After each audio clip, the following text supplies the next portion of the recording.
Merci de cette invitation et bonjour à toutes et tous. Ce qui vient juste d'être dit, peut faire le lien aussi avec les Jeux Olympiques, avec le slogan des Jeux Olympiques, hein, plus haut, plus vite, plus fort. Et ce que je vais essayer de montrer, c'est qu'il faut un peu se modérer. L'avion, c'est à prendre avec beaucoup de modération. Alors cette conférence, je l'ai construite sur la base de collaborations que j'ai eues avec différents chercheurs de différentes disciplines, que ce soit alors plutôt des sciences sociales, mais aussi des collaborations que j'ai pu avoir avec des associations d'environnement ou des associations de tourisme social et solidaire. Et puis c'est aussi le résultat d'un cours de transition écologique et sociale que je fais à la faculté de droit depuis maintenant 2 ans. Alors on va commencer directement je vais parler de moi pour commencer, de mes vacances de la semaine dernière, parce que ça fait lien avec la conférence. Donc j'étais en vacances en Picardie, dans la baie de Somme. Et dans la baie de Somme, vous avez une petite ville qui s'appelle Rue, et dans laquelle l'Office de tourisme intègre également un musée. C'est un musée qui est consacré aux frères Caudron. Ces frères Caudron, c'est des pionniers de l'aviation en France. Ils sont parmi les premiers à avoir expérimenté la construction d'avions et le pilotage d'avions. Et vous avez ici leur première expérience. Alors, ce n'est pas une photo, c'est un tableau qui a été peint d'après cette première expérience en 1909. Et donc, ils ont construit eux-mêmes. Alors, c'était des agriculteurs, mais qui étaient un peu férus de mécanique et puis qui avaient découvert dans la presse les expériences précédentes de Clément Ader en France ou des frères Wright aux États-Unis. Et ils s'étaient dit, on va construire dans notre ferme un avion, donc vous l'avez ici sur le tableau, et ils attendaient, et ils avaient commandé deux moteurs à un constructeur parisien ces moteurs sont jamais arrivés. Et ils en ont eu un petit peu assez d'attendre, et donc ils se sont dit, on va essayer avec notre charrette et notre cheval, on va se faire tirer, on va voir ce que ça donne. Et donc c'est leur première expérience, je crois qu'ils ont fait 200 ou 300 mètres comme ça, pas plus. Donc on est en 1909, mais à l'époque en 1909, on était au tout début de l'aviation, et cet exemple des frères Caudron est un exemple de ce qui se faisait à l'époque, ça allait pas très loin. Et puis arrive la Première Guerre mondiale, et là, l'aviation va considérablement se développer. De suite, les militaires vont voir l'intérêt en 14-18 de l'aviation, à la fois en termes de surveillance, de surveillance des champs de bataille, mais aussi de bombardement et de chasse aérienne. Et l'aviation va connaître vraiment un boom technologique durant la guerre de 14-18, phénoménal. On arrive à la fin de la guerre, et donc les frères Caudron deviennent des fournisseurs de l'armée. Très très rapidement, c'est assez impressionnant, parce que vous voyez, en 1909, c'est du bricolage. Et dès 1913, ils signent des contrats avec l'armée et ils vont fournir des centaines d'avions à l'armée française pendant la Première Guerre mondiale. Et ils arrivent au niveau, ils sont parmi les premiers constructeurs français. Donc c'est aussi assez impressionnant. Quand on parle de start-up aujourd'hui, vous avez ici une start-up, vous partez d'absolument rien. Et ils vont construire également une école de pilotage du côté de Berck, toujours en Picardie. Donc ça va très très vite, ça se joue en quelques années. Et puis arrive la fin donc, de la Première Guerre mondiale, et là, on a plein d'aviateurs qui n'ont plus de travail, et on a aussi des avions qui ne servent plus à rien. Et c'est là que va se développer l'aviation commerciale. Alors d'abord l'aéropostale, mais ce n'est pas le sujet qui m'intéresse ici, donc le transport du courrier, mais ce qui va m'intéresser, c'est le transport des passagers. Et en fait, très rapidement, dès le début des années 1920, on va voir apparaître en Europe des compagnies d'aviation dont l'objet est de transporter du courrier, mais aussi des passagers. Et notamment en 1920, est fondée en France la compagnie franco-roumaine de navigation aérienne. Et c'est l'une des toutes premières compagnies aériennes en Europe, et qui va proposer dès 1922 des voyages, vous avez ici l'affiche, des voyages en direction de l'Est, des pays de l'Est, jusqu'à Budapest dans un premier temps, mais 6 mois après, ils vont ouvrir une ligne jusqu'en Turquie. Et c'est en fait la première compagnie intercontinentale, puisqu'elle va relier justement, alors c'est le début de l'Asie, Istanbul, mais c'est la première compagnie intercontinentale. Et les frères Caudron pourquoi je vous parle de ça? Parce que les frères Caudron sont un des fournisseurs d'avions de cette compagnie-là, notamment, alors j'ai plus retenu le nom de l'avion, mais il faut savoir que c'est un avion à 6 places en fait. Donc le pilote emmenait 6 passagers.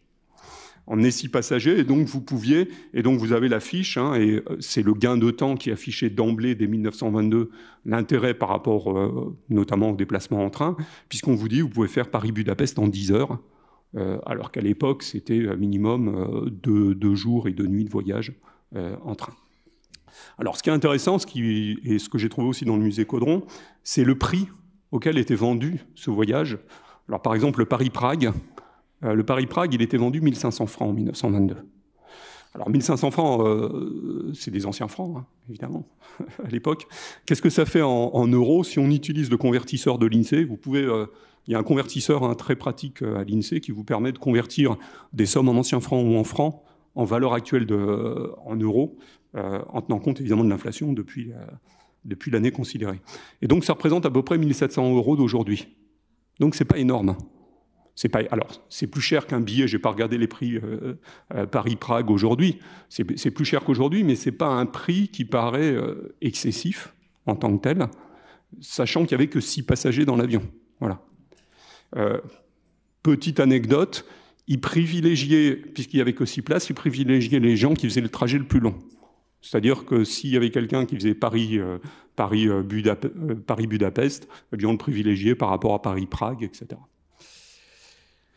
Et très rapidement, donc ça c'est un exemple, c'est la plus connue des compagnies qui est créée en France et en Europe au début des années 1920. Donc il y a une dizaine de compagnies concernant la France qui se développent dans les années 20. Arrive la crise de 1929, donc, dont en France, le temps qu'elle se développe, on arrive en 1932. Ces compagnies aériennes sont en très grosse difficulté en 1932, et l'État choisit, donc il y a une dizaine de compagnies françaises, déjà sur le transport de passagers, hein, et donc ces compagnies, l'État les fusionne, les nationalise, c'est une société d'économie mixte en fait, et c'est donc la fondation d'Air France en 1933. La fondation d'Air France en 1933, qui est l'une des plus anciennes compagnies aériennes au monde, encore existantes. Donc vous voyez que l'histoire, elle est très très rapide. En 20 ans, les choses se mettent en place autour du transport de passagers, alors qu'au départ, on est vraiment parti d'un bricolage de 2 agriculteurs. Et donc, cette compagnie franco-roumaine de navigation aérienne est une des 10 compagnies qui est fusionnée à l'intérieur d'Air France. Et les frères Caudron, à l'époque, continuent à fabriquer des avions de toutes sortes. Ensuite, ils seront absorbés par Renault, le constructeur automobile, mais qui fait aussi des avions. Alors, à partir de ce démarrage, on va dire, du transport de passagers, mais qui, avant la Seconde Guerre mondiale, est encore très très léger. Si vous prenez par exemple Air France en 1938, juste avant la Seconde Guerre mondiale, Air France, c'est 100 000 passagers dans l'année. Voilà. Bon, c'est déjà beaucoup plus que la compagnie franco-roumaine qui transportait en gros même pas 10 000 passagers à l'année. Mais vous êtes à 100 000 fin 1938, mais par rapport aux chiffres qu'on va voir maintenant, évidemment, c'est pas grand-chose. Alors, comment les choses ont évolué après la Seconde Guerre mondiale? Ici, vous avez le trafic de passagers au niveau mondial. Vous voyez qu'on a démarré de quelques millions de passagers en 1945 pour aboutir en 2019 à 4,5 milliards de passagers circulant au niveau mondial. Donc, vous êtes ici, en haut de la courbe, 4,5 milliards. Et donc, vous voyez cette croissance exponentielle, quand on regarde depuis 1945, on est parti de presque rien. C'est pour ça que c'est complètement écrasé la courbe au départ, pour aboutir à 4,5 milliards de passagers sur l'année 2019. Avec quelques crises, entre-temps, vous voyez qu'il y a des replats, pas tellement de diminution du trafic, mais on a des replats à l'occasion de crises énergétiques ou de problèmes militaires comme la guerre entre l'Iran et l'Irak ou la crise financière de 2008. Mais globalement, à part ces quelques replats, on voit bien que la croissance, elle continue. Et puis arrive donc le Covid, et c'est là la chute brutale, 2020. 2020, vous vous retrouvez à une chute de 60% du trafic. Alors évidemment, il faut prendre l'ensemble des mois, puisque ce n'est pas la même chose selon les mois de l'année 2020, mais en gros, une chute globale, une chute brutale et globale de trafic. Et à ce moment-là, en 2020-2021, et puis une reprise très progressive, parce que si les voyages en France, on peut reprendre dès 2021, par contre sur l'Asie, ça n'a pas été le cas, donc la reprise a été très très lente et difficile. Et dans ces années 2020-2021, il y a eu beaucoup d'interrogations sur l'avenir du transport aérien. Alors, il y a eu des interrogations de manière plus générale sur le monde d'après, mais plus particulièrement sur le monde d'après de l'aérien. Et donc, on s'est interrogé en se disant, est-ce que là, c'est pas le signe que cette courbe exponentielle elle va s'arrêter quelque part, ou du moins que la croissance va être modérée. Et puis, quand on regarde les chiffres aujourd'hui du trafic aérien, donc de l'Organisation internationale du transport aérien, on constate que fin 2023, on a retrouvé le niveau de 2019. Ça y est, alors j'ai pas trouvé un graphique plus récent parce que là il s'arrête en 2022, mais globalement la courbe, ça y est, fin 2023, on a retrouvé le niveau de 2019. Et les prévisions concernant 2024, ce qu'annonce toujours cette organisation internationale, c'est qu'on va dépasser le record de 2019, qu'on va passer à 4,7 milliards de passagers. Donc le trou, il est complètement effacé. Et on va le voir un tout petit peu plus loin, en fait, les perspectives de croissance sont les mêmes qu'avant 2019. Donc le monde aérien d'après, il ressemble beaucoup au monde d'avant, le Covid. En fait, les interrogations qu'on a eues en 2020-2021, on peut dire qu'aujourd'hui, elles ne sont plus là, qu'on est sur une reprise du trafic et sur une croissance du trafic qui est très très proche de ce qui se passait avant 2019. Alors évidemment, ça ne veut pas dire que s'il n'y a pas une nouvelle crise sanitaire ou s'il n'y a pas des guerres qui se développent, ça ne va pas de nouveau engendrer des chutes brutales, mais néanmoins, du point de vue structurel, on retrouve ce qui se passait avant. Alors, petit exemple, hier après-midi, quand je préparais la conférence, vous avez un site où vous pouvez voir tous les avions qui sont dans le ciel au niveau mondial, hein, Flight Radar. Donc voilà ce qui se passait hier à 16h, alors heure de Paris. Donc évidemment, en fonction du fuseau horaire, enfin en fonction de l'heure où vous êtes, donc là c'est l'heure de Paris, évidemment, vous êtes en pleine nuit quand vous êtes en Australie ou au Japon, donc il y a moins d'avions qui volent de ce côté-là. Donc là c'est une photo sur quelque chose qui privilégie plutôt, on va dire, les horaires européens. Mais vous voyez là, chaque petit point jaune, alors je ne sais pas si c'est quand même assez visible sur l'affiche. Et puis vous avez, je vous ai mis une extraction de la France, hein, avec tous les avions qui avaient cette heure-là, qui volaient dans le ciel français. Alors, on voit bien qu'on est bien dans le cadre de la mondialisation des transports, qu'il y en a un peu partout. Mais néanmoins, quand vous regardez cette photo, vous apercevez qu'il y a quand même des concentrations. Il y a quand même des concentrations des masses d'avions. Et c'est normal, puisqu'quand on regarde le trafic mondial des passagers, alors c'est pas exactement par continent, hein, les classements du transport aérien international se font selon des zones qui, par exemple, regroupent l'Asie et le Pacifique et distinguent le Moyen-Orient de l'Asie, hein, et séparent l'Amérique du Nord de l'Amérique latine. Bon, c'est une territorialisation du monde qui est assez utilisée par beaucoup d'agences de l'ONU. Ce qui est important de voir, hein, c'est que donc vous pouvez le regarder, l'Asie-Pacifique, c'est 35% de l'ensemble des passagers qui ont circulé sur l'année. Là, c'est des chiffres 2019, hein, avant le Covid. L'Europe, donc 25%, l'Amérique du Nord, un peu plus de 20%. Et puis donc, vous voyez que l'Afrique, c'est à peine 2%, 2 à 3% du trafic passager. Mais si on compare par rapport à la population de chacun de ces espaces par rapport à la population mondiale, hein, l'Afrique, c'est 2 à 3% des passagers, mais c'est 18% de la population mondiale. L'Asie-Pacifique, c'est peut-être 35% des passagers, mais c'est 50% de la population mondiale. Et inversement, l'Europe, c'est 26% des passagers pour 10% de la population mondiale. Et l'Amérique du Nord, c'est 22% des passagers pour 7% de la population mondiale. Donc ça veut dire que c'est très concentré, et sans étonnement, sur les pays riches, et que donc, si on essaye d'anticiper l'avenir, on se dit que si les autres continents se mettent à circuler comme des Américains du Nord, il y a encore une bonne phase de croissance à venir. Voilà. Les Américains du Nord, hein, 7% de la population, 22% des passagers aériens. Voilà. Donc si tout le monde s'aligne sur ce comportement des Américains du Nord, on voit bien que la croissance va encore continuer. Et c'est justement la façon dont on peut s'interroger sur l'avenir. Sur les années d'avant Covid, donc quand on raisonne sur 10 ans, hein, le taux de croissance 95-2015, on était sur un taux de croissance des passagers au niveau mondial qui était de plus de 5% par an. Au moment, avant le Covid, on s'était dit, bon, ça devrait quand même un petit peu ralentir cette phase, on devrait ralentir à 4% par an. Et puis, donc, il y a eu les interrogations dont j'ai parlé pendant la période du Covid. Bon, aujourd'hui, les prévisions de l'Organisation internationale sont quasiment les mêmes qu'avant le Covid. Alors, c'est variable, mais on estime qu'on sera sur 2025 à 2050 sur une croissance de 3,5 à 4,5% par an. Donc, ce qui était anticipé avant le Covid, en gros, si on prend la moyenne de la fourchette. Donc, on retrouve ce que je vous ai dit tout à l'heure en termes de taux de croissance. Le transport aérien, que ce soit les constructeurs ou les compagnies aériennes, anticipent qu'en fait, on va retrouver la même courbe qu'avant le Covid. Ce qui veut donc dire qu'en 2050, le trafic devrait être multiplié par 2 ou 3, par 2 à 3. Hein. Entre 3 et 5 et 4, 5, ça change les choses quand même. Quand on cumule comme ça sur plus de 25 ans. Ce qui veut dire qu'à l'horizon 2050, on devrait être à 10 à 15 milliards de passagers pour les 4 milliards et demi actuels. À titre de comparaison.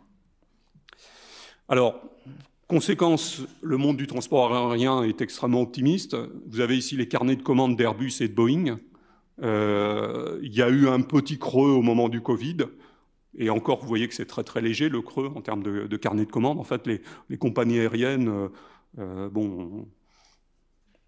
se sont dit que ça devrait reprendre, que le Covid était quand même une phase transitoire, donc ils ont continué à commander des avions. Et puis ça redémarre très fort en 2023, ces commandes-là. Si vous voulez acheter un avion, chez Airbus, c'est 7 ans d'attente aujourd'hui. Une compagnie qui commande aujourd'hui à Airbus, il faut qu'elle attende 7 ans pour être livrée parce que le rythme de production est insuffisant. Voilà. Et c'est la même chose chez Boeing. On est vraiment sur une industrie qui se porte très très très bien. Alors, oui, il y a des problèmes chez Boeing, mais justement, quand on construit vite, peut-être qu'on construit un peu moins bien, parfois.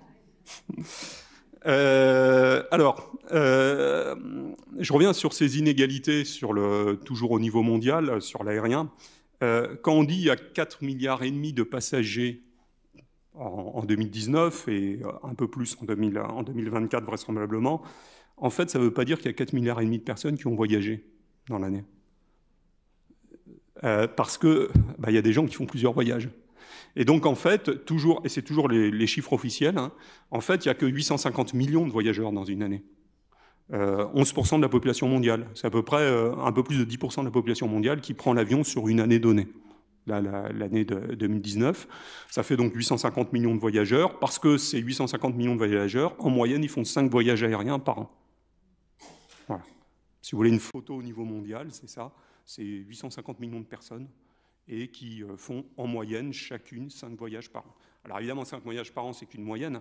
Vous avez des personnes qui font qu'un seul voyage dans l'année, et il y en a d'autres qui en font 30 ou 50. Voilà. Donc c'est évidemment extrêmement variable, mais tout ça pour vous dire qu'on reste sur un phénomène de transport qui concerne de manière régulière que 10% de la population mondiale.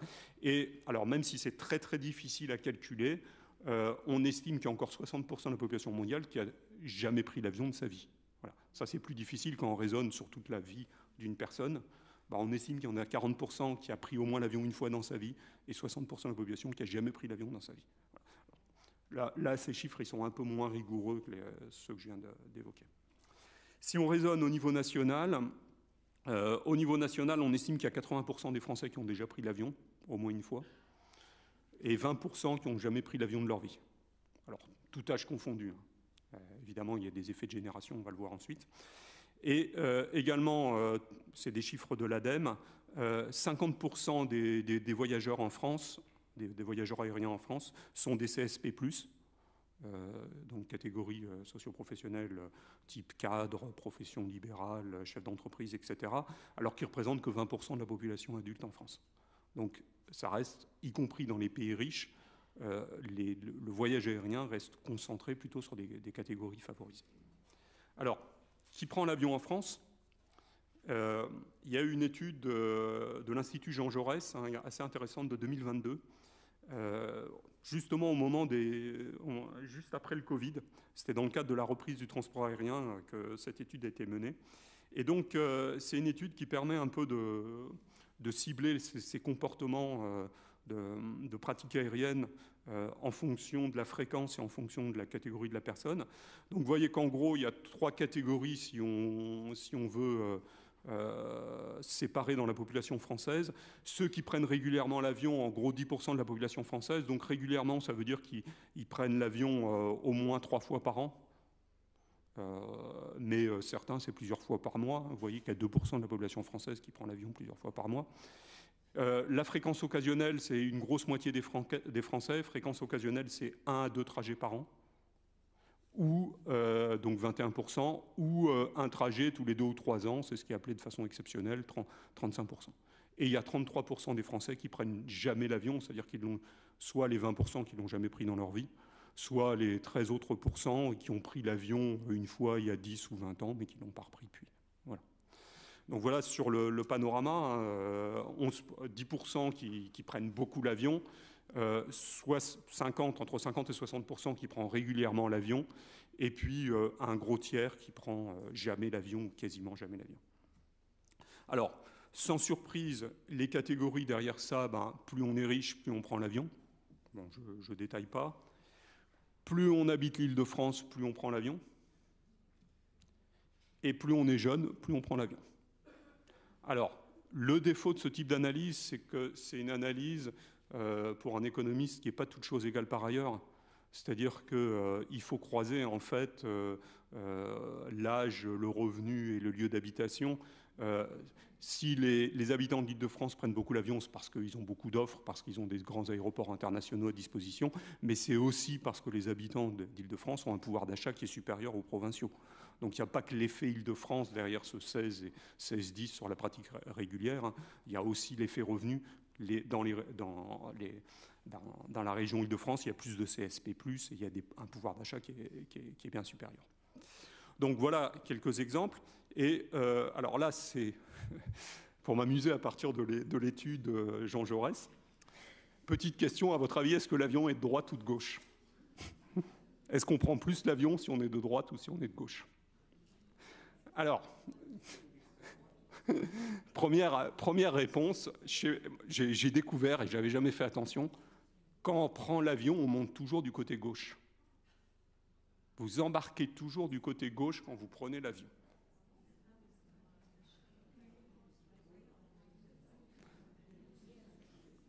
Est-ce que vous savez pourquoi? Pardon? Non, justement, c'est ce que je pensais, c'est pas ça. Alors... Apparemment, c'est ce que j'ai trouvé sur Wikipédia, donc à vérifier, mais ça me paraît assez juste, étant donné que je vous ai dit que l'aviation se développe à partir de 14-18. Les premiers aviateurs étaient issus de la cavalerie. Et les cavaliers, ils ont le sabre à gauche, oui, c'est ça, ils ont le sabre à gauche, et donc il faut et le tir à droite, et donc il faut qu'il monte sur le cheval par la gauche, si je ne me suis pas trompé dans mon histoire. Et donc en fait, dans les avions que je vous ai montrés, ils montaient par la gauche. Ils montaient comme dans un cheval. Les avions au départ, ils étaient à une seule place, donc vous pouviez monter par la droite et par la gauche. Ils ont pris l'habitude de monter par la gauche, et donc on a construit des avions passagers avec des portes à gauche. Voilà. Donc, évidemment, ce n'est pas la bonne réponse. Hein. L'avion n'est pas de gauche parce que les portes sont à gauche, mais il se trouve que... Et c'est vrai, en réfléchissant, alors moi, je ne sais pas si parmi vous, il y en a qui ont déjà pris un avion monté par une porte de droite. Moi, je n'ai jamais vu encore. Alors, l'Institut Jean Jaurès, je ne sais pas pourquoi, enfin si, parce que c'est un institut qui est lié à un parti politique, et puis également que c'est l'IFOP, et que dans les panels de l'IFOP, vous avez toutes les catégories, y compris les catégories d'expression politique, donc c'est pour ça que c'est dans l'étude. Mais je me suis demandé un petit peu quel était l'intérêt d'avoir ce type de tableau, mais bon, ça m'a amusé, donc c'est pour ça que je vous l'ai mis. Donc vous retrouvez en haut les chiffres que je vous ai présentés tout à l'heure en termes de fréquence régulière, fréquence occasionnelle et jamais, et avec les pourcentages en fonction du vote. Et donc vous constatez que 15% des gens qui votent à gauche prennent l'avion régulièrement, alors que c'est que 8% des gens qui sont à droite qui prennent l'avion régulièrement. Et donc l'avion, il est de gauche. Et si vous prenez l'extrême droite, il n'y en a que 7%, donc c'est un petit peu inférieur. Donc premier étonnement, mais J'ai aucune explication derrière ça. Alors, sauf l'explication, toute chose égale par ailleurs, il faudrait corriger par le lieu d'habitation, par le revenu, par la catégorie sociale, etc., des différents votes. Mais c'est assez amusant de constater qu'il y a cet écart-là. Deux remarques particulières. Ceux qui votent Europe Écologie Les Verts prennent un petit peu moins l'avion que le reste des partisans de gauche, 10% pour une moyenne de 15%. Et si l'extrême droite prend moins l'avion, ce n'est pas le cas de ceux qui votent pour Reconquête, puisque c'est ceux qui prennent le plus d'avions, 19% prennent l'avion de manière régulière chez les votants de Reconquête. Je n'ai pas du tout d'explication derrière ça. C'est juste un constat. Vous avez, et c'est ce qu'on retrouve dans le vote de 2022, puisque 12% des votants pour Emmanuel Macron ont pris l'avion régulièrement et 15% des votants pour Éric Zemmour. Voilà. J'ai pas d'explication, mais ça m'a amusé de voir que l'avion était de gauche. Voilà. Et d'une catégorie de l'extrême droite, parce que le Rassemblement national, par contre, très peu prennent l'avion régulièrement, que 5%. Mais évidemment, les catégories sociales qui sont derrière ne sont pas du tout les mêmes. Donc c'est biaisé. Alors, pourquoi on prend l'avion? Et toujours la même enquête. On prend l'avion, la première raison, parce que c'est rapide. Parce que ça permet d'aller vite où on veut aller. Et d'autant plus que la distance est importante, plus on prendra l'avion, on va le voir. Donc, quand on interroge donc, ce panel de Français sur les raisons pour lesquelles ils prennent l'avion, ben, ce qui vient en premier à 72%, et vous voyez que ça domine très largement les autres réponses. Les trois quarts des personnes disent que c'est pour la rapidité. Ce qui vient en deuxième, c'est le sentiment de liberté que ça procure, mais c'est que 12%. La sécurité, la fiabilité du voyage, 8%, l'ambiance des aéroports, 5%, le fait d'être coupé du monde durant le voyage, 3%, mais vous voyez que c'est la vitesse qui compte. Et ça depuis l'origine, hein, puisque je vous ai montré que dans la compagnie franco-roumaine, c'est déjà ce qui était mis en avant, c'était la vitesse.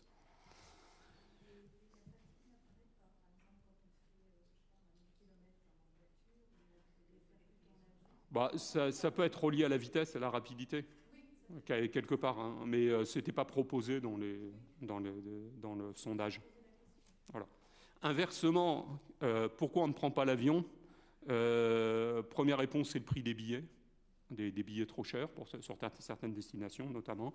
Donc la moitié des gens qui disent qu'ils ne prennent pas l'avion, c'est parce que c'est des raisons financières. Ensuite, c'est l'éloignement par rapport à un aéroport, 14%. Ensuite, c'est des raisons écologiques, mais seulement 12%, on y reviendra. La peur de l'avion, 10%. 10% des personnes qui ne prennent pas l'avion, c'est parce qu'ils ont peur. C'est un peu plus élevé chez les... un peu plus élevé que chez les plus de 35 ans que les jeunes. Et puis, l'absence d'aéroport sur le lieu de destination, 8%. Voilà. Donc, on voit qu'essentiellement, le fait de prendre l'avion, c'est un arbitrage entre le temps et le prix, entre la vitesse et l'argent. Petit exemple que j'ai pris l'an dernier, sur la ligne interne, Paris-Toulouse. Volontairement, j'ai pris une ligne interne pour pouvoir... parce qu'évidemment, si vous prenez un Paris-Tokyo, vous ne pouvez pas comparer en termes de temps de train ou de marche à pied ou de vélo, etc. Donc là, j'ai pris quelque chose qui soit un peu comparable. Et pourquoi Paris-Toulouse? Parce que c'est la ligne domestique en France qui est la plus fréquentée devant Paris-Nice. C'est là où il y a le plus de trafic passager, sur Paris-Toulouse, parce qu'évidemment, la liaison TGV, elle n'est pas excellente. Alors, pour un week-end, un Parisien qui part en week-end, donc c'est un week-end au mois de janvier, Paris-Toulouse. Donc voilà les prix qui étaient affichés, EasyJet, donc compagnie low cost qui est présente sur Paris-Toulouse, la SNCF, et puis une voiture essence basique, 5 chevaux. Donc le coût EasyJet, 108 €, le billet SNCF, 170 €. Alors, c'est les tarifs pleins, je n'ai pas pris avec tarif réduit, etc. Mais c'était le tarif affiché hein, quand vous tapez sur le site de la SNCF. Et en voiture, essence plus péage, en gros, vous pouvez estimer ça à 240 €, plus usure de la voiture. Alors, peut-être que, pas peut-être, mais on peut ajouter quand même que dans le prix du billet EasyJet, il faut quand même se rendre à l'aéroport. Alors, bon, il y a différentes manières de s'y rendre, mais là, j'ai pris le train, tout simplement. Train métro, j'ai pris un Parisien qui va en train métro alors je pense que c'est Orly, Paris-Toulouse. Ça rajoute 32 €, 140 €, mais ça reste moins cher que le train. La voiture, 240 €, c'est vous êtes seul dans la voiture, évidemment. Si vous êtes à 4, vous divisez par 4, etc. C'est le coût, une personne dans une seule voiture. Donc, ça, c'est pour les prix. En termes de temps de trajet, donc aller-retour Paris-Toulouse aérien, c'est 2h30. La SNCF, c'est 8h30, l'aller-retour. La voiture, en gros, 13 heures. Voilà. La seule chose, c'est que quand on raisonne de cette manière-là, on ne prend pas en compte le temps de trajet pour aller à l'aéroport et le temps d'enregistrement à l'aéroport. Et c'est de plus en plus long, ça. Donc, on peut estimer, enfin, c'est un calcul assez grossier là encore, en termes du trajet centre-ville Paris, Orly, plus 1 heure d'enregistrement, enfin 1 heure de présence à l'aéroport avant le vol, et puis même chose, rebelote à Toulouse, et puis rebelote au retour, etc. Le temps total, il est plutôt autour de 6h30. Hein. Si on cumule tout, c'est pas 2h30, c'est plutôt 6h30. Alors évidemment, si vous habitez près d'Orly, c'est plus rapide, mais j'ai pris un habitant du centre-ville de Paris, hein, dans cet exemple-là. Et donc on se dit 6h30 par rapport à 8h30 en train, c'est pas le... Il y a une différence, mais c'est pas une différence qui est aussi considérable qu'entre 8h30 et 2h30. Et donc on voit que sur le transport interne, c'est beaucoup une question de prix. C'est surtout le prix des billets qui joue. La SNCF ayant des tarifs qui sont peu compétitifs par rapport à l'avion.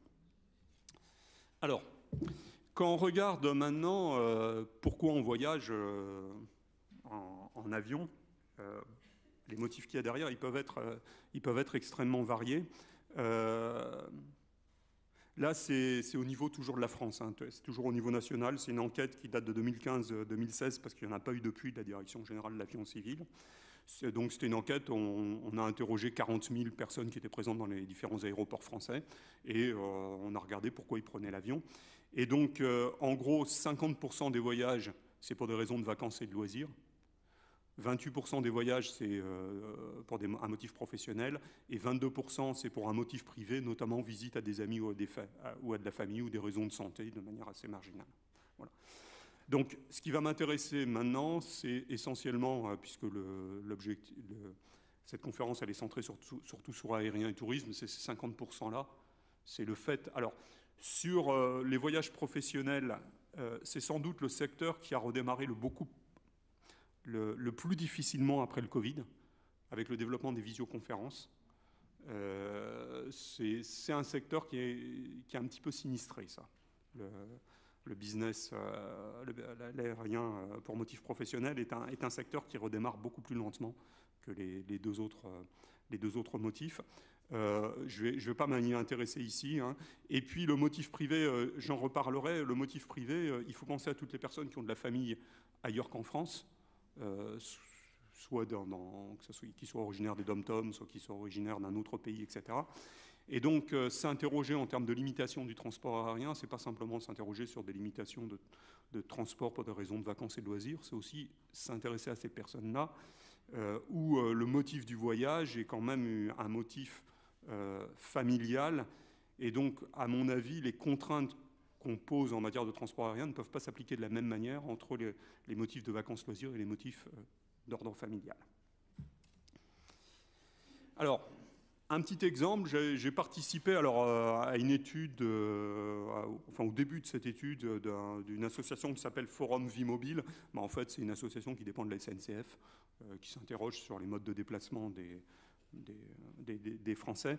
Et c'était une étude qui était centrée sur ce qu'on appelle les hypermobiles, les touristes hypermobiles, c'est-à-dire ceux qui multiplient les voyages au cours d'une année. Et je vous ai sorti ici l'exemple, donc il y avait à la fois ils se sont appuyés sur une enquête traditionnelle nationale sur un échantillon représentatif, mais ils ont aussi fait ils ont construit aussi des focus group autour de la catégorie particulière des hypermobiles, parce que comme ils ne sont pas nombreux, les statistiques dans les enquêtes nationales ne sont pas très satisfaisantes sur ce point de vue-là.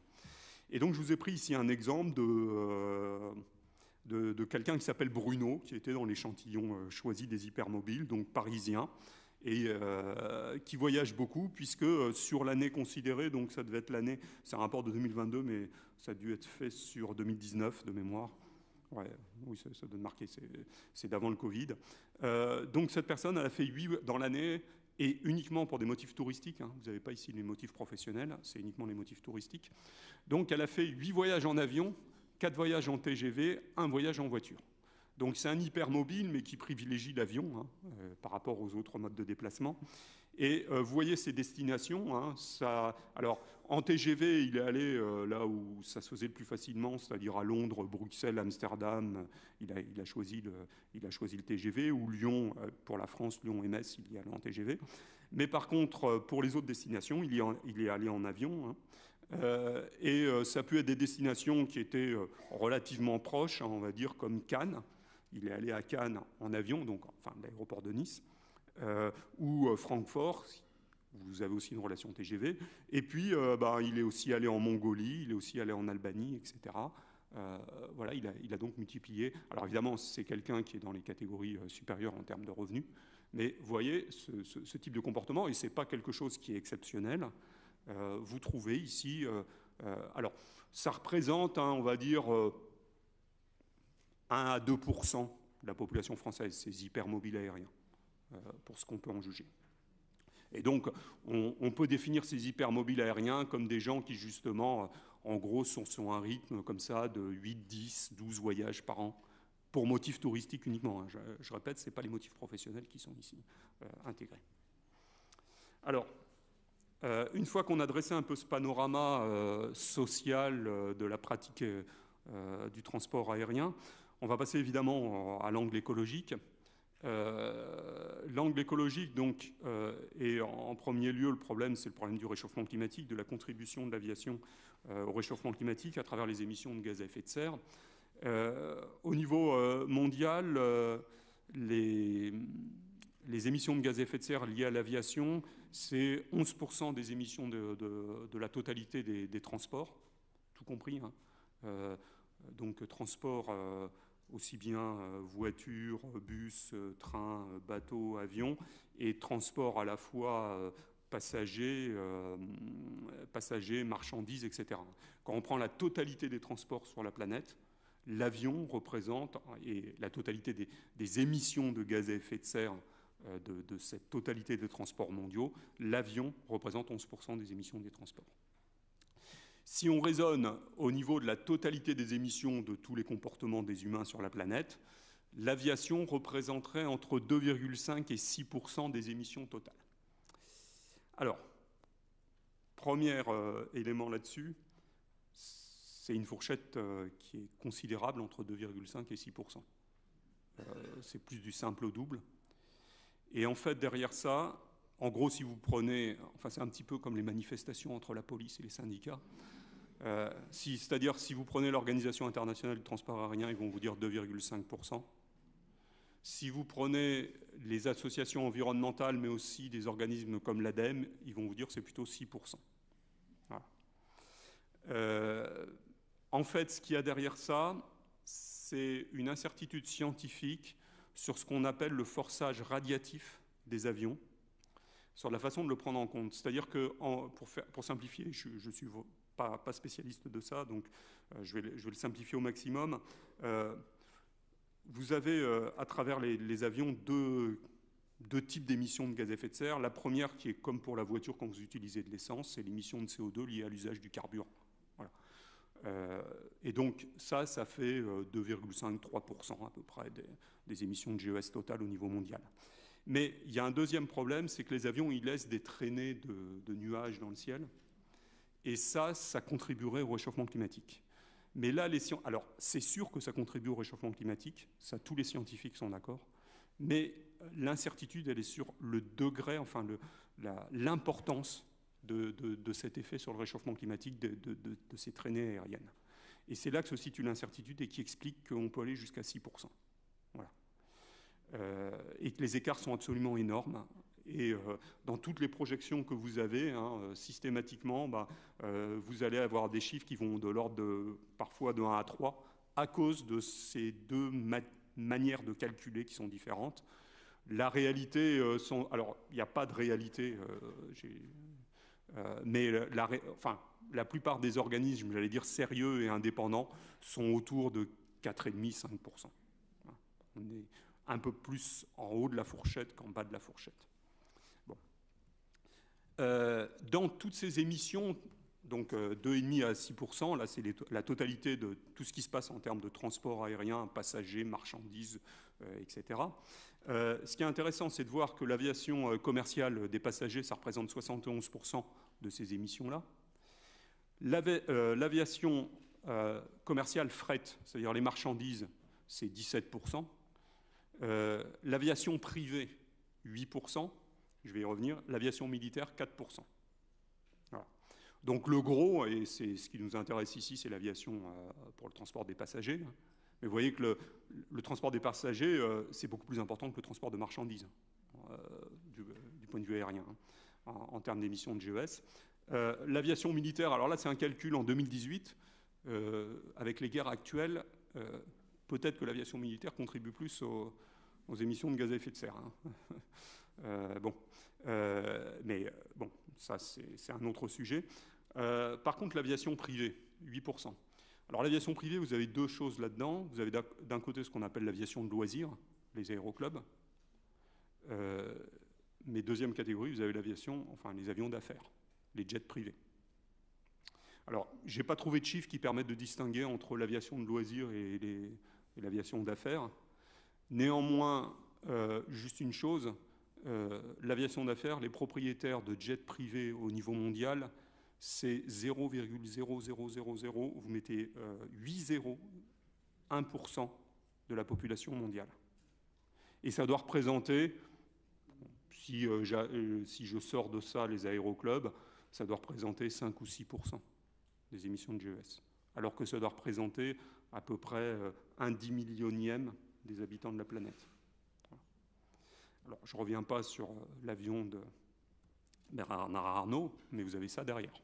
Ce n'est pas négligeable, 8%, étant donné le très très petit nombre de personnes qui sont concernées derrière. Et alors, si on s'intéresse aux 71% qui va nous intéresser ici, qui est très majoritaire, l'aviation internationale, c'est 60% du total. L'aviation interne aux États, l'aviation les trajets domestiques, c'est 40%. Évidemment, si vous êtes un Luxembourgeois ou si vous êtes un Australien, l'avion, en termes de transport domestique, c'est pas du tout la même chose. Le transport domestique pour un Luxembourgeois, c'est 0%. Enfin, transport aérien domestique. Un Australien, le transport aérien domestique, vous devez être à 30 ou 40%. Donc évidemment, c'est extrêmement variable selon la dimension de l'État considéré. C'est des chiffres qui sont à relativiser. Ça, c'est au niveau mondial. C'est des chiffres à relativiser par la taille du pays. Alors, ça, c'est un enjeu écologique global au niveau du réchauffement climatique, mais c'est aussi un enjeu écologique local. Autour des aéroports, les avions, en termes de pollution de l'air, émissions de particules, c'est comme tous les modes de transport type bus, camion, etc. Il y a quand même une pollution de l'air local autour des aéroports. Atteinte à la biodiversité et aux écosystèmes à travers les installations. Les nuisances sonores, particulièrement importantes autour des aéroports. Bon, je ne développerai pas ici, mais c'est quelque chose qui est extrêmement important. Si vous habitez près de Roissy ou si vous habitez près de Marignane à Marseille, c'est des grosses conséquences. Et puis aussi des conséquences en termes d'artificialisation des sols. Donc vous avez également ces enjeux locaux au niveau écologique autour des aéroports. Et puis également du côté touristique, ce qu'on appelle aujourd'hui parfois à tort le surtourisme. Sur certaines destinations, ces charters, ces compagnies low cost qui desservent certaines destinations avec une fréquence extrêmement élevée, un grand nombre de passagers, et donc une surfréquentation de certaines destinations touristiques. La photo que je vous ai mise ici n'est pas du tout truquée. C'est les Baléares, et l'avion, il passe juste au-dessus de la plage. C'est pas un trucage, c'est une photo réelle. Voilà. Parce que l'aéroport est juste là. Si ça vous intéresse, la notion de surtourisme, j'ai participé à une émission sur Arte, 28 minutes, il y a un peu plus d'un an. Non, il y a 2 ans. Donc elle est disponible sur Internet. C'était pas sur le transport aérien en tant que tel, c'était sur les phénomènes de surtourisme sur certaines destinations, notamment par exemple Venise ou Barcelone, etc. Alors, pour la France, L'avion, quand on prend l'ensemble des voyages des Français, toutes catégories confondues, il y a une enquête du ministère des Transports qui permet de connaître toutes les façons dont se déplacent les Français. Et donc, quand on prend ce qu'on appelle les voyages de longue distance, mais longue distance, c'est plus de 80 km. Donc, c'est ça. Donc, dans ces voyages de plus de 80 km des Français, l'avion, c'est à peu près 10% de l'ensemble des voyages. Quand vous faites un voyage à plus de 80 km, il y a en moyenne 10% des voyages qui se font en avion. Mais évidemment, ça dépend beaucoup de la distance. Vous voyez, si on fait moins de 200 km, on ne voyage pas en avion. Et si on fait plus de 900 km, c'est à 80% en avion. Donc c'est évidemment très très variable selon la distance du voyage, de la pratique aérienne. La conséquence de ça, c'est qu'il ne faut pas raisonner simplement en se disant l'avion c'est 10% des voyages. Il faut raisonner en termes de ce qu'on appelle passagers par kilomètre. C'est-à-dire, tout à l'heure j'ai présenté 4,5 milliards de passagers, mais ces passagers, est-ce qu'ils font 1000 km en avion ou est-ce qu'ils en font 10 000 ? Ce n'est pas la même chose en termes de conséquences écologiques, en termes d'émissions de gaz à effet de serre. Et donc, le plus simple, c'est de multiplier le nombre de passagers par le nombre de kilomètres. Et donc, quand on fait ça, étant donné que certes, c'est que 10% des voyages, l'avion, mais que ce sont les voyages les plus lointains, eh bien, en fait, l'avion, ça représente 42% de la totalité des voyages des Français en termes de distance. Donc, c'est 10% en termes de nombre de voyages, mais en termes de distance, c'est 42% dans le total des kilomètres que vous effectuez au cours d'une année. En moyenne, pour un Français, 42% de ces kilomètres sont faits en avion. Voilà. Donc c'est pour ça que parfois c'est un peu biaisé quand on vous dit l'avion c'est 10%. Oui, mais c'est pas exactement ça en fait, c'est presque la moitié en termes de distance. Et donc on estime qu'en France, l'avion, et là c'est les chiffres de l'ADEME, l'avion représente 5 à 7% des émissions de gaz à effet de serre totales des Français, et que c'est un peu plus de 2 fois plus qu'il y a 30 ans. Et si on continue la courbe, c'est-à-dire si on ne fait rien par rapport à ça, vous l'avez ici, c'est la courbe en bleu, on va arriver à quelque chose qui est un petit peu problématique en 2050, puisque vous avez ici la stratégie officielle du gouvernement français de réduction des émissions de gaz à effet de serre, et vous avez ici l'évolution, si on ne fait rien, des émissions uniquement du transport aérien français. Vous apercevez qu'en 2050, le transport aérien consomme l'intégralité du quota disponible pour la totalité des émissions de gaz à effet de serre des Français.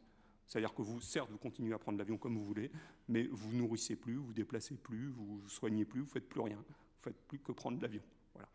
Donc, on voit bien qu'on a un problème en continuant les courbes telles qu'elles sont aujourd'hui et en prenant en compte les impératifs écologiques, et là c'est vraiment la stratégie officielle du gouvernement français, on aboutit à une incohérence en 2050. Alors, quelles sont les solutions ? Alors, il y a d'abord 2 non-solutions. D'abord, la négation du problème du réchauffement climatique, le climato-scepticisme, avec Donald Trump, je ne reviens pas là-dessus, mais qui disait que le réchauffement climatique avait été inventé par les Chinois pour embêter les Américains, et qui est sorti de l'accord de Paris lorsqu'il a été élu président. Justement, donc là on est dans la négation totale du réchauffement climatique, donc évidemment ça c'est quelque chose que tous les scientifiques disent maintenant avec les différents rapports du GIEC, il n'y a aucune incertitude là-dessus, il y a vraiment un effet de l'homme et des activités humaines sur le réchauffement climatique, et on sait que c'est quelque chose qui est potentiellement très grave à moyen et long terme, donc bon, ça on peut l'évacuer. La deuxième chose, c'est le fatalisme qu'on va évacuer, de se dire on n'y peut rien, c'est des problèmes mondiaux et c'est des problèmes qu'on n'arrivera jamais à résoudre et de toute façon on va vers la catastrophe. Et je vous renvoie, alors c'est pas lié au transport aérien, et c'est bien avant qu'on parle des problèmes du réchauffement climatique. Ceux qui connaissent le film Soleil vert, 1973, vous avez ici une vision extrêmement, j'allais dire juste, des effets d'un réchauffement climatique à 4, 5 ou 6 degrés à l'avenir. Et on était en 1973. Même si le film n'est pas fondé sur un réchauffement climatique, c'est quelque chose qui quelque part, anticipait là-dessus. Un film de science-fiction assez intéressant, je passe là-dessus, mais on va dire qu'on ne peut pas non plus se contenter du fatalisme. Donc, il y a trois paradigmes, globalement, par rapport à l'avenir de l'aérien. Le paradigme du technologisme, de dire on va tout résoudre par le progrès technique. Il y a des solutions techniques, et donc je vous ai mis Elon Musk, mais j'aurais pu en mettre d'autres. Le deuxième paradigme, c'est le paradigme de l'économisme, de dire on peut tout résoudre par des outils économiques, par des prix, par des marchés carbone, etc. Et puis le troisième paradigme, c'est le paradigme de la contrainte, de dire ça doit être une solution autoritaire et il faut limiter de force les déplacements aériens. Donc c'est les trois paradigmes. Évidemment, on va les voir assez rapidement dans l'ordre.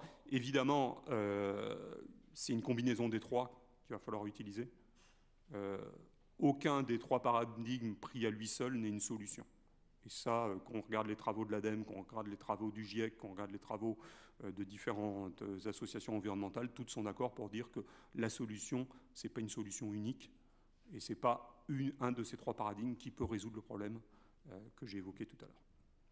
Alors, sur le technologisme, la solution du progrès technique, actuellement, il y a deux, et c'est notamment ce qui est défendu, évidemment, sans surprise, par les compagnies aériennes et par les constructeurs aériens, c'est du côté, d'une part, des carburants, des SAF, hein, des carburants durables pour l'aviation, avec différentes sortes de biocarburants à partir de canne à sucre, de maïs, d'huile de palme, de soja, ou à travers la biomasse également.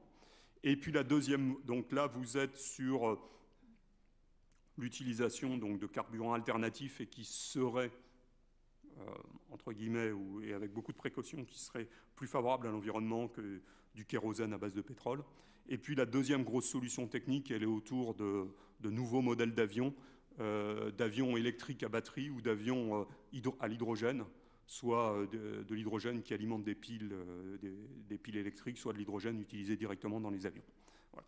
Donc ça, c'est les deux voies technologiques actuellement qui sont mis en avant donc par les compagnies et par les constructeurs. Je vous ai mis ici un lien, hein, c'est un article qui est très bien fait parce que c'est un article de vulgarisation et fait par vraiment des spécialistes, c'est des gens qui ont participé au GIEC sur les problématiques aériennes, donc sur ces solutions techniques. C'est des solutions, ce qu'ils disent dans l'article, hein, ils disent que c'est des solutions qui, il y a encore 5-6 ans, auxquelles on ne croyait pas trop, chez les scientifiques autour du transport aérien, qui aujourd'hui sont beaucoup plus vraisemblables. Et pourtant, franchement, par exemple, je connais très bien Jean-Paul Serron, il y a 5 ou 6 ans, il vous disait c'est vraiment quelque chose qui sera tout à fait négligeable, marginal, ces histoires-là. Aujourd'hui, ils vous disent il y a eu quand même des gros progrès qui ont eu lieu, et il y a peut-être des choses qui sont possibles, et en effet, ça fait partie de l'éventail des solutions. Néanmoins, il y a différents problèmes qui se posent.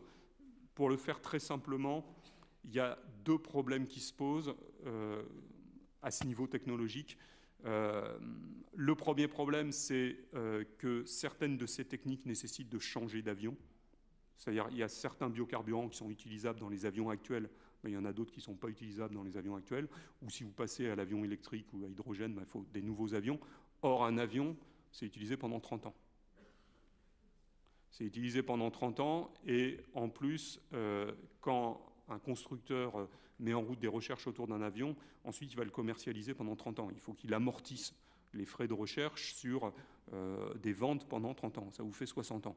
Donc ça, c'est le premier problème, c'est que, y compris si, et ces technologies ne sont pas encore complètement mûres, mais y compris si elles arrivaient très rapidement et si elles étaient utilisées, le décalage entre la flotte actuelle et le moment où l'ensemble des avions seront conformes, eh ben, on est plutôt sur 50 ans. Voilà. Premier problème. Mais il y a d'autres problèmes. C'est, d'une part, sur le rythme du progrès technologique. Donc, comme je vous l'ai dit, il y a 5-6 ans, on n'y croyait pas trop. Aujourd'hui, on y croit un peu plus. Peut-être que les choses vont s'améliorer. Peut-être que certaines voies vont se fermer complètement. Mais ça, c'est très très difficile à dire, hein. Et puis c'est vraiment pas ma spécialité. Par contre, ce qu'on peut dire en termes de limite de cette solution, c'est sur l'usage des terres agricoles, sur tout ce qui est biocarburant. Si on prend en compte l'évolution du trafic aérien, ça va nécessiter un nombre considérable de terres et des changements de culture, et notamment dans les zones tropicales et ouais, dans les zones tropicales. Donc ça pose un problème d'arbitrage entre notamment l'alimentation humaine et le transport aérien, pour être clair. Et puis des problèmes environnementaux également sur place, hein, quand vous faites de la canne à sucre ou de l'huile de palme en série pour l'aviation. Ça pose aussi un problème économique parce que pour le moment, toutes ces solutions technologiques sont extrêmement coûteuses par rapport à la solution technique actuelle de l'avion, j'allais dire, basique et du kérosène. Ces biocarburants sont extrêmement chers et les avions électriques, pour le moment, qui circulent, c'est avec 2-3 passagers. Hein. On n'en est pas encore à 300-500 passagers. Donc, c'est le coût économique. De toute façon, derrière ça, il y aura un renchérissement des billets. Donc, on retourne sur la deuxième solution qu'on va voir tout à l'heure, la solution économique. Ça pose aussi un problème de priorisation accordée à l'aérien sur les autres modes de transport et les autres activités à travers ce qu'on appelle la compensation carbone. C'est-à-dire que dans toutes les compagnies aériennes, on vous dit on va tout compenser, tout ce qu'on n'arrivera pas à faire avec le biocarburant, etc. On va compenser en finançant la plantation d'arbres, etc. Mais en gros, ils vont le financer au détriment d'autres modes de transport, que ce soit la voiture, le bus, etc., et d'autres activités humaines. Donc ça pose un problème de priorisation. En quelque sorte, les compagnies aériennes et les constructeurs raisonnent comme si l'aviation était au-dessus de toutes les activités humaines et que c'est la priorité et que donc il y a des solutions techniques pour résoudre les problèmes liés au réchauffement climatique par rapport à l'aviation. Mais si ça bloque les autres solutions pour les autres activités, c'est pas grave. En gros, c'est ça le problème. Donc technologiquement, ça marche. Mais qu'est-ce qu'on fait avec les autres activités? Il y a le temps de renouvellement de la flotte, ça j'en ai parlé. Puis il y a aussi l'effet rebond qu'on constate par exemple sur les véhicules électriques. On se dit, puisque c'est écologiquement plus conforme, je peux faire plus de kilomètres. Et donc on risque d'avoir un effet rebond aussi sur l'air. Deuxième solution, c'est l'économisme, c'est les outils économiques. Et c'est vrai que là, il y a de la marge, hein, là aussi. Quand on regarde la taxation comparée du train et de l'avion, vous avez ici un visuel qui a été fait par l'agence Novetic de comparaison. Alors c'est sur un aller-retour Paris-Milan, je ne vais pas aller vérifier les chiffres. Donc le billet en train, 278 €, en avion 122 €, mais vous retrouvez un petit peu ce que je vous ai dit tout à l'heure sur le Paris-Toulouse en termes d'écart de prix. Et pourquoi il y a cet écart? Parce que l'avion est fiscalement favorisé en France, en Europe et dans le monde. Première chose, il n'y a pas de taxation sur le kérosène. Aucune taxation sur le kérosène, et ça c'est un accord international. C'est le seul carburant, c'est le seul mode de transport où il n'y a pas de taxation sur le carburant. C'est le résultat, alors, de ce que j'en sais, parce que là aussi j'ai eu du mal à retrouver la trace de ça, mais en fait c'est le résultat d'un accord international des années 1930 où les États s'étaient mis d'accord pour ne pas taxer le kérosène pour des raisons de sécurité, pour éviter que l'avion recherche l'aéroport où le carburant était le moins cher. Et que donc il fallait que le prix du kérosène soit pratiquement le même dans les aéroports pour des questions de sécurité. Et cet accord, on n'y a pas touché depuis les années 30. Alors évidemment, ensuite, ça n'a plus été cette raison-là. Hein. C'est le lobby de l'aérien qui bloque au niveau international et qui interdit cette taxation du kérosène. Donc là, on est sur un problème mondial, pas de taxation du kérosène. Deuxième chose, concernant la TVA, et là, c'est le cas de la France que j'évoque, sur les vols internationaux, les billets, il n'y a pas de TVA. Vous regarderez votre billet quand vous faites un voyage à l'étranger, il n'y a pas de TVA qui s'applique. Sur les vols nationaux, il y a une TVA, mais elle est réduite à 10%. La TVA de base, elle est à 20% sur les autres produits de consommation. La TVA est réduite à 10% sur les vols intérieurs. Dans l'étude là, que j'ai consultée, la TVA sur les vols intérieurs en Allemagne, elle est à 19%, c'est-à-dire le taux moyen, le taux, le taux usuel en Allemagne. En France, sur les vols intérieurs, c'est 10% au lieu de 20%, donc là aussi, il y a un avantage. Troisième chose, sur le marché carbone, les industries les plus polluantes sont obligées, en fonction de leurs émissions carbone, d'acheter des quotas sur le marché européen du carbone. Et les compagnies aériennes, depuis peu, hein, alors il y a la sidérurgie, il y a les cimenteries, il y a toute une gamme, c'est les industries les plus émettrices de gaz à effet de serre hein, qui participent à ce marché carbone. Le transport aérien, pendant longtemps, n'a pas été concerné, et puis il est concerné depuis quelques années, ça doit faire 4 ou 5 ans, mais on leur a accordé à ces compagnies aériennes des quotas gratuits, et sur les vols extra-Union européenne, il n'y a pas de quota imposé. Voilà. Donc, autre avantage accordé au transport aérien. Alors ensuite, ce qui pèse le plus en termes de taxes, donc 5 milliards, c'est quand même pas négligeable. Et donc il y a 5 milliards d'avantages fiscaux pour l'aérien en France. Et ça, c'est l'héritage de l'histoire, mais c'est aussi l'héritage du lobby. Et bon, le fait qu'Airbus concerne particulièrement la France, ça joue évidemment, et qu'Air France soit une compagnie aussi de très haut niveau au niveau mondial, ça joue évidemment sur le poids des lobbies, aussi bien en France qu'au niveau de l'Union européenne. Alors, cette deuxième solution, les limites, bah, évidemment, vous l'avez compris, c'est l'exclusion par l'argent. Il y a la solution d'augmenter le prix des billets à travers des diverses taxes pour réduire la croissance du trafic, mais évidemment, c'est quelque chose qui est relativement inéquitable. Sur les plus riches, ça aura peu d'effet, l'augmentation du prix des billets, ou alors il faudrait vraiment le multiplier par 10, mais même en multipliant par 2 le prix des billets, ça ne changera pas grand-chose du comportement des plus riches. S'oppose aussi la question des motifs que j'ai évoqués tout à l'heure. Est-ce qu'on applique les mêmes taxes quand vous voyagez pour le tourisme ou quand vous voyagez pour un retour en famille? Ça pose aussi ce problème-là. Et puis, ça pose aussi le problème des investissements dans les réseaux ferrés. Si on veut réduire le trafic aérien, ça veut dire qu'il va y avoir un déplacement vers les réseaux ferrés, et donc il y a des investissements publics à prévoir. Et puis tout ça pose également le problème du dumping fiscal entre les pays. C'est déjà difficile d'harmoniser les taxes sur l'aérien au niveau européen. L'harmoniser au niveau mondial, c'est une gageure énorme. Troisième solution, la contrainte. Troisième paradigme, la contrainte. Vous avez ici ce que représente, c'est assez classique, ce que représente un aller-retour. Ici, c'est un vol aller-retour en fonction de la destination en termes d'émissions de gaz à effet de serre, en termes équivalent carbone. Donc, vous voyez qu'un Paris-Rome, c'est 0,5 tonnes. Un Paris-New York, c'est en gros 2,5 tonnes. Un Paris-Tokyo, c'est 4 tonnes. Et un Paris-Sydney, c'est 7 tonnes de CO2.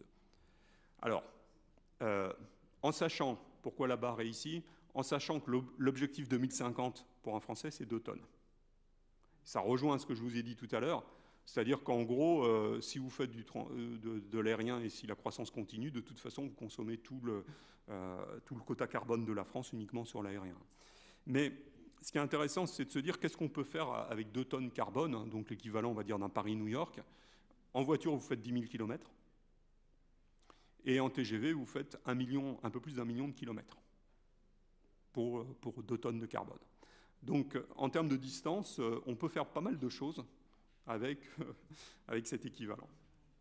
Alors, c'est pour ça que certains écologistes défendent la solution de la contrainte en disant l'équité serait d'attribuer un quota pour tous, alors qu'il ne peut pas être de 2 tonnes, hein, pour être très clair, puisque 2 tonnes, c'est la totalité des émissions de gaz à effet de serre pour la totalité des comportements d'un Français en 2050.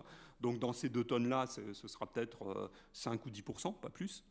Ça veut donc dire que si vous prenez par exemple l'étude BL Evolution, qui est une étude de 2022, ils vous disent en gros, on ne peut autoriser qu'un aller-retour long courrier tous les 10 ans.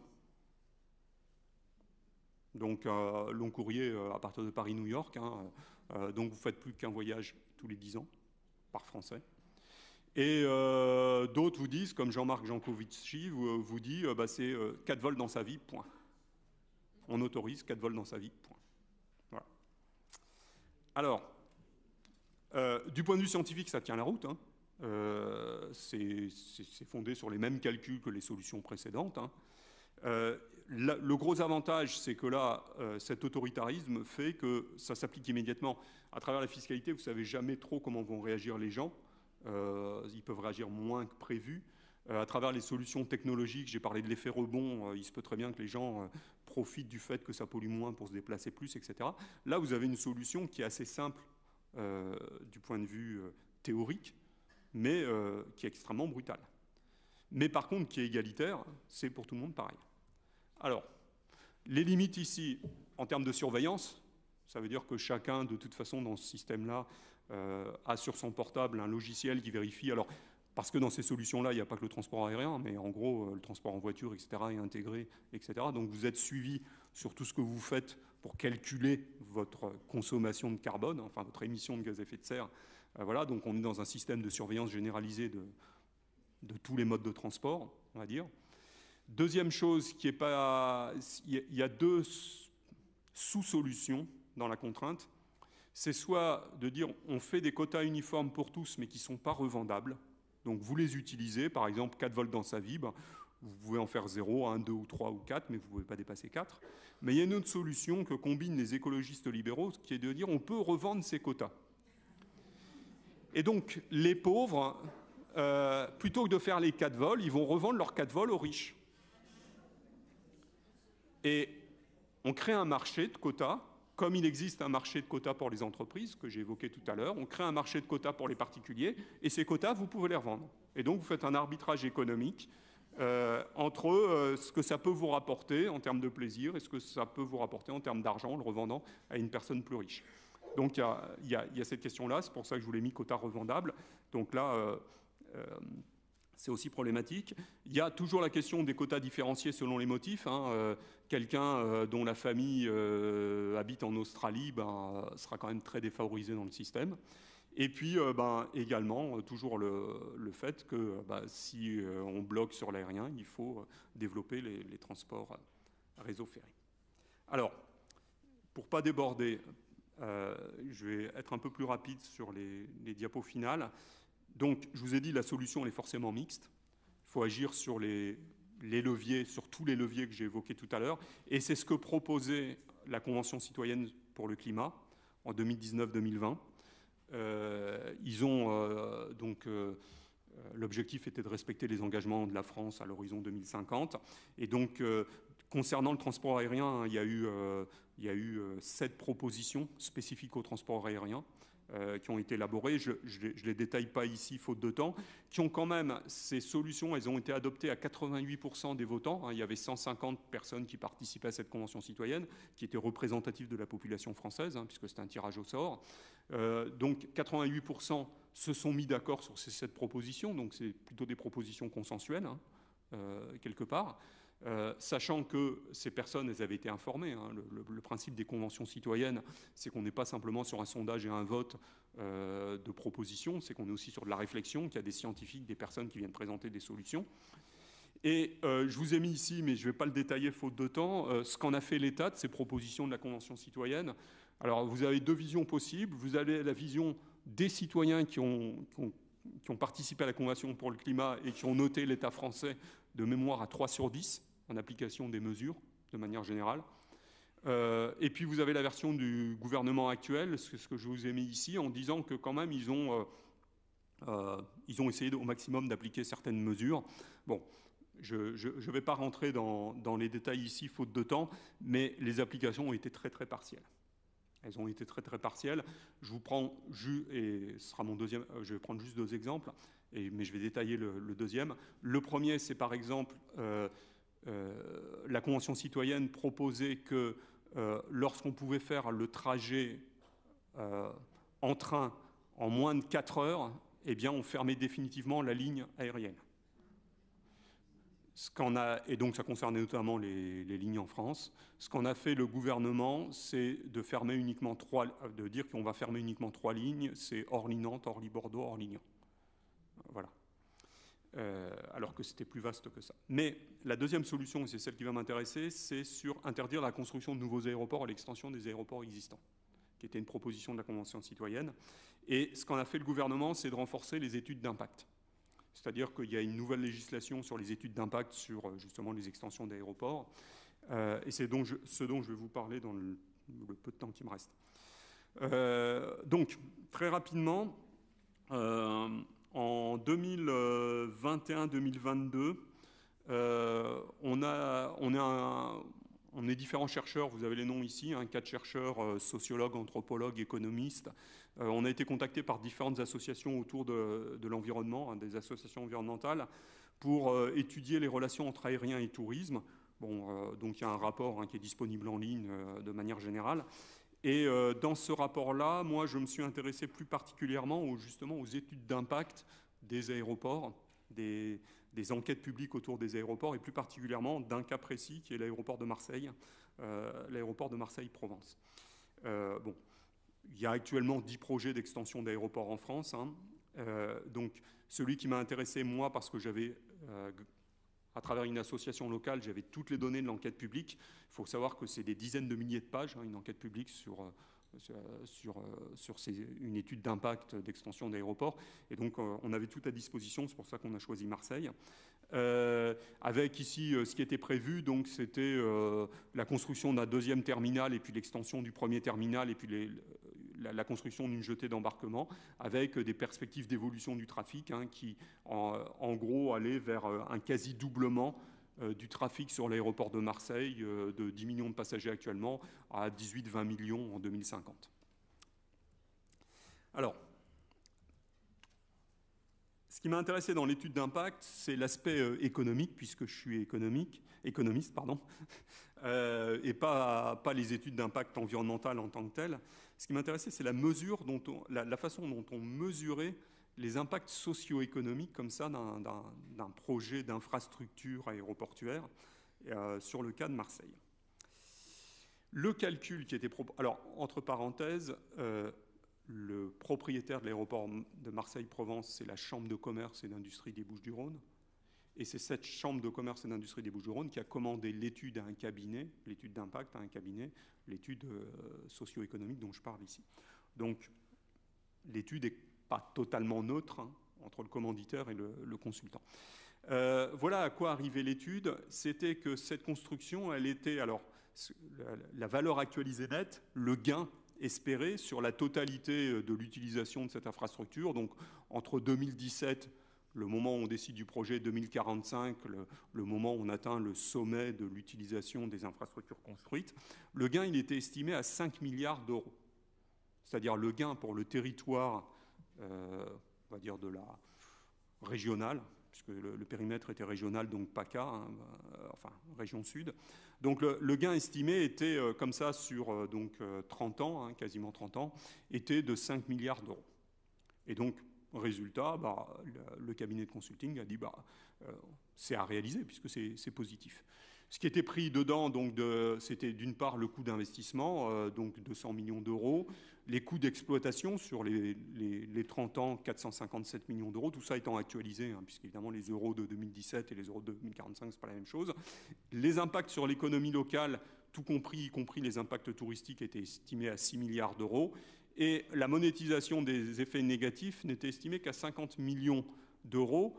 Les effets négatifs, c'était les effets en termes de bruit, les effets en termes de biodiversité, les effets en termes d'artificialisation des sols et les effets environnementaux. C'était très très curieux parce que tout ce qui était effet lié au réchauffement climatique, c'était zéro. C'était marqué zéro. Et pourquoi ? Parce qu'ils avaient dit ils s'appuyaient sur la stratégie de l'Organisation internationale du transport aérien qui dit qu'en 2050, on aura neutralisé toutes les émissions de gaz à effet de serre. Et donc, c'est zéro. Ça ne se monétise pas, ou ça se monétise à 0 euros, puisque c'est neutre. Voilà. Donc, c'est un engagement officiel au niveau international, mais sur lequel on sait très bien que ce ne sera pas possible, pour les raisons que j'ai évoquées tout à l'heure.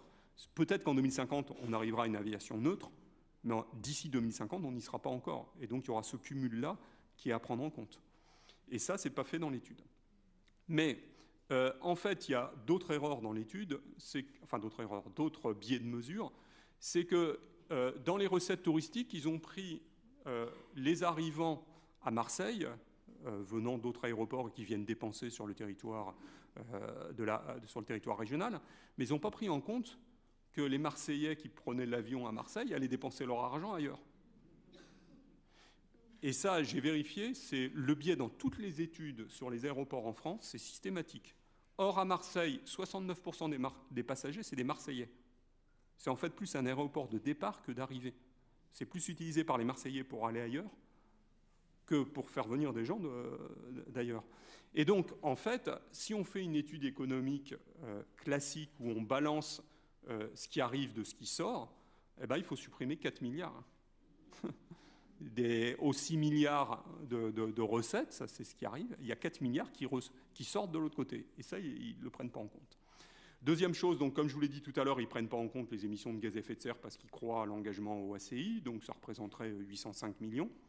Et puis également, ils ont un calcul du coût de la tonne carbone en termes de quotas. Hein, je parlais tout à l'heure de marché d'émissions de quotas, qui est un coût qui n'a pas été actualisé et qui est beaucoup trop faible. Si on utilise, et ça c'est un coût du carbone qui est officiel, qui est utilisé par le ministère des Transports, c'est à travers les travaux d'un ingénieur qui s'appelle Quinet, hein, donc c'est les coûts Quinet 2, c'est moins 2,5 milliards. Et rien qu'avec ça, vous arrivez déjà à un résultat négatif de moins 1 milliard. Si vous ajoutez ce que j'ai dit à propos du forçage radiatif, donc là, c'est problématique, vous mettez moins 4 milliards. Au final, vous arrivez à quelque chose qui est négatif de moins 3,5 milliards. Tout ça pour vous dire qu'en fait, dans ces études d'impact, tout dépend des outils de mesure que vous prenez. Je ne dis pas que mon calcul est forcément meilleur que ce qu'a fait le cabinet de consulting, mais en tout cas, dire ça rapporte 5 milliards, j'ai beaucoup de doutes là-dessus. Voilà. Et pourtant, ils ont appliqué la méthode préconisée par le ministère des Transports. Hein. À l'époque, hein, quand c'était encore la méthode Ségolène-Royal qui était réutilisée, donc ça a été fait en 2017. Mais en tout cas, ils ont appliqué la méthode. Ils n'ont pas du tout triché sur la méthode, ils n'ont pas triché sur les chiffres, mais la méthode en elle-même est problématique. Deuxième chose sur cet aéroport de Marseille, quand on regarde qui vient dans cet aéroport à Marseille, vous avez donc l'ordre des origines géographiques. 84% des passagers passant par l'aéroport de Marseille et 90% des dépenses qui sont liées à ces 84% des passagers sont des pays qui sont quelque part soit limitrophes, soit c'est des Français, soit limitrophes de la France, soit accessibles en bateau. 80, ça veut dire que toutes ces personnes-là, 84% de ces personnes, elles auraient pu venir, on va dire, en moins de 12 heures à Marseille, sans prendre l'avion.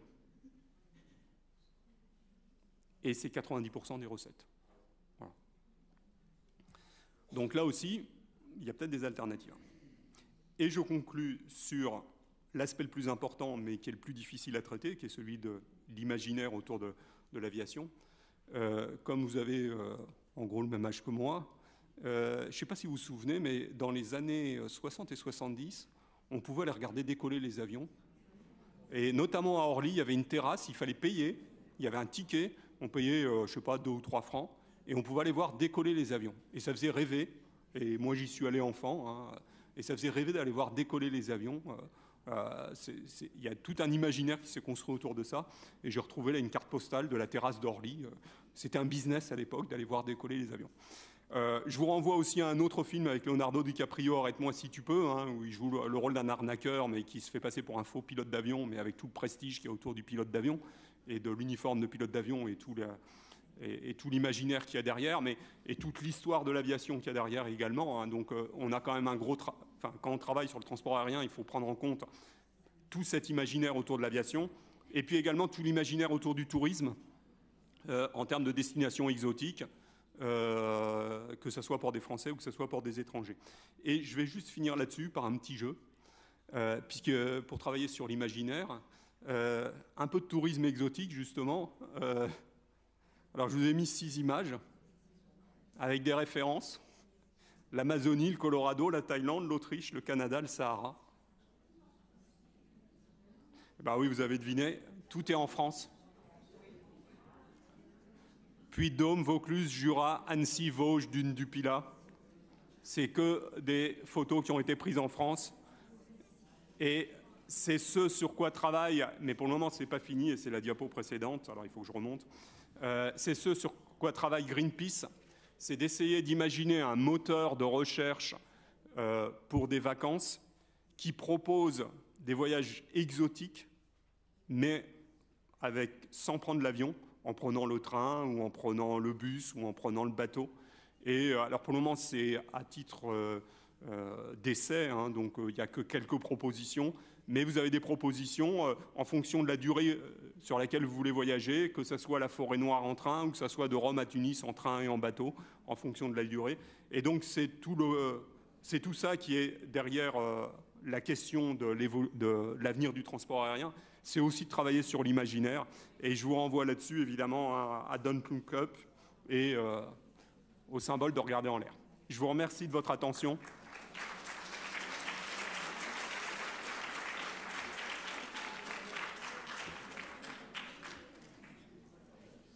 Alors, on a 5 minutes pour les questions, c'est ça?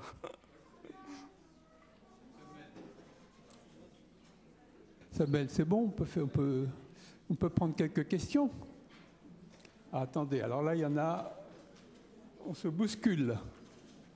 Donc je commence par le plus près, puis après j'ai bien vu. Merci. Est-ce que vous avez une idée de la pollution pour les bateaux de croisière par rapport à l'avion? Alors, là, je n'ai pas les chiffres ici. C'est assez désastreux, les bateaux de croisière. Mais quand je parlais tout à l'heure de bateaux, je parlais des ferries. Des ferries entre le Maghreb et la France, par exemple, ou des ferries entre la France et l'Angleterre, etc. Donc, ce qui est sûr, c'est qu'un ferry, du point de vue des émissions de gaz à effet de serre, est beaucoup plus économe que l'avion. Ça, c'est certain. Mais le ferry, vous allez d'un lieu à l'autre. Le bateau de croisière, c'est plutôt un circuit. C'est pas exactement la même chose. Voilà. Mais je n'ai pas les chiffres précis, mais c'est assez désastreux, hein, les bateaux de croisière. Également, en termes de pollution locale, par exemple à Marseille, c'est un gros problème, hein, parce que les machines continuent à tourner pour alimenter en électricité les bateaux, et donc ça pollue aussi l'atmosphère à Marseille. Oui, une autre question. Je sais que dans la loi de finances de la sécurité sociale qui a été votée à l'automne dernier, qui a eu du mal à être votée, bien sûr, je crois qu'il y a eu quelque chose sur l'aviation, qu'ils ont essayé d'enlever, de remettre des taxes. Alors, est-ce que c'est la TVA qui est passée de 10 à 20%? C'est la question que je me pose. Non, non, ça n'a pas bougé. Pour le moment, ça n'a pas bougé sur la TVA. Alors, qu'ont-ils fait, enfin, puisque c'était Madame, comment s'appelait-elle déjà, notre ancienne préfète, qui était première ministre, et ça n'a pas été voté, en fait, finalement. Je ne pense pas. Il y a simplement... je l'ai oublié tout à l'heure, il y a ce qu'on appelle la taxe solidarité sur les billets d'avion, qui est due à Jacques Chirac. Qui est une taxe donc, qui existe depuis... qui a été... depuis Jacques Chirac. 2013. Oui. Qui concerne une vingtaine de pays dans le monde, dont la France. Cette taxe qui est à destination de l'aide internationale, normalement, c'est-à-dire que tout l'argent qui est récolté sur cette taxe doit être redistribué sur l'aide internationale, ce qui n'est pas le cas. Il y a une partie qui en fait retourne dans le système de financement du ministère des Transports, mais ce n'est pas ça qui m'intéresse. Cette taxe a été augmentée par une éco-contribution assez récemment. Donc c'est peut-être ça qu'ils ont un peu augmenté, c'est le montant de cette taxe de solidarité. C'est sans doute ça qu'ils ont ajusté un petit peu à la hausse. Et deuxièmement, si l'alimentaire n'est pas priorisé sur l'aviation par l'utilisation des terres agricoles, c'est qu'on doit être fou quand même.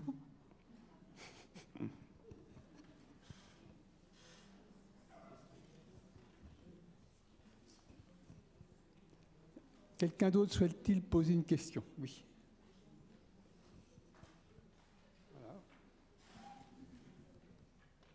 Allez. Merci. Oui, mais j'embraye sur la question précédente, parce qu'en fin de compte, je ne pense pas qu'un pays à son échelle peut vraiment bouleverser grand-chose. Bon, à part essayer de développer un peu plus les trains, au niveau de l'aviation, c'est plutôt à une échelle plus importante que les choses peuvent être plus efficaces au niveau de l'Europe. Qu'en pensez-vous? Sur les lignes intérieures, on peut agir déjà. Oui. Sur les lignes intérieures, et c'est ce que proposait la Convention citoyenne, quasiment en dehors de Paris-Nice et peut-être Paris-Toulouse, où en effet, pour le moment, le TGV n'est pas compétitif en termes de temps, c'était de supprimer toutes les autres lignes intérieures. Se pose le problème des transits, c'est-à-dire des Nantais qui en fait font Nantes-Paris parce que derrière, il y a un vol international. C'est pour ça qu'on n'a pas supprimé Nantes-Roissy, parce que derrière, en fait, c'est Roissy autre chose. Sur le transport interne, la France peut faire quelque chose. Deuxième chose, au niveau européen, il y a des choses qui ont commencé à se développer. Et il y a des taxes qui ont commencé à s'appliquer. Au niveau des vols intra-européens, ça prend. Par contre, c'est les vols extra-européens ou de l'Europe vers les autres continents qui posent problème. Mais là, on a vraiment un lobby international. Je vous ai parlé de l'accord sur le kérosène. Là, on a vraiment un problème. Là. On a vraiment un problème, mais je pense que des pays qui seraient vraiment volontaires, taxer en interne le kérosène, ce serait possible. Alors après, il se passerait la même chose que pour l'essence, c'est-à-dire que les avions iraient se fournir ailleurs, vraisemblablement. Ils iraient faire le plein ailleurs. Donc là, il y a sans doute des choses à réfléchir. Mais c'est quand même un exemple d'application. On a taxé le kérosène pour les aéroclubs. C'est-à-dire que c'était une proposition de la Convention citoyenne qui a été appliquée par l'État parce que ça touche peu de personnes et que c'est assez marginal. Et ils se sont dit, bah là, on va leur faire plaisir. Et donc maintenant, le kérosène dans les aéroclubs est taxé au même niveau que l'essence pour les particuliers. Voilà. Donc ça s'est fait sur un tout petit créneau, enfin une niche, quoi. Une autre question? Non, je ne vois rien. Je voulais vous faire une petite remarque. Tout à l'heure, vous disiez qu'en train, 2 tonnes de CO2, ça permettait de faire 1,2 million de kilomètres. Mais le train, ça fonctionne à l'électricité. Je suppose que le raisonnement, ce n'est pas avec du charbon pour fabriquer de l'électricité. Non, c'est un TGV nucléaire. C'est un TGV nucléaire, bah, oui. Donc c'est un peu... C'est un TGV nucléaire.